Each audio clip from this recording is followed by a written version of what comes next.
Ladies and gentlemen, patriots, and fellow tea lovers, gather round, because I'm about to tell you how we, a bunch of ragtag colonists with nothing but grit and bad attitudes, managed to kick the British Empire to the curb and declare, we're free, and don't you forget it. Now, picture this.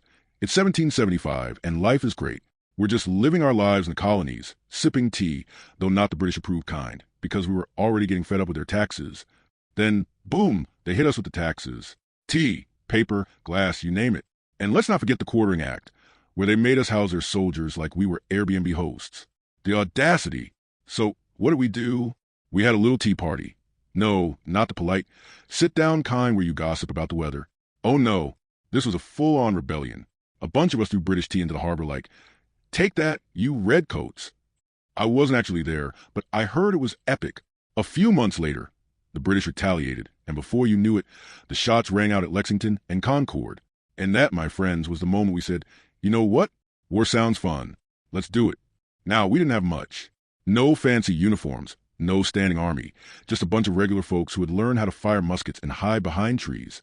While the British were marching in nice, neat lines, looking like they were ready for a tea ceremony, we were out there ambushing them from every tree, bush, and pile of rocks we could find. They didn't know what hit them. Fast forward to 1776. We've had enough. We decided to write a little letter, the Declaration of Independence. It was basically the colonial version of texting, we're done, and blocking their number. And just like that, we told Britain, thanks, but no thanks.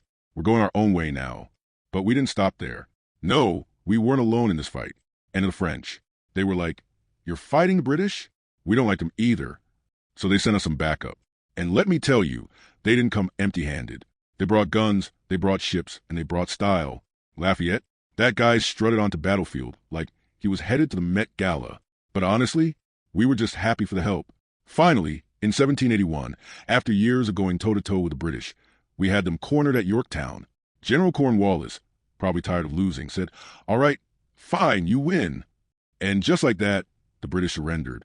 They signed the Treaty of Paris in 1783, and bam, America was officially free. So what's the lesson here? Well, we didn't win because we had better soldiers or better weapons. We won because we refused to settle for being bossed around by some guys across the ocean who thought they could control us. We won because we knew that freedom was worth fighting for, even if it meant throwing a few tea bags into the harbor. So let's raise our glasses, preferably not filled with British tea, and celebrate the fact that America fought and we won. We beat the British, and we showed the world that when the colonies say enough, we mean it. Thank you, and God bless America.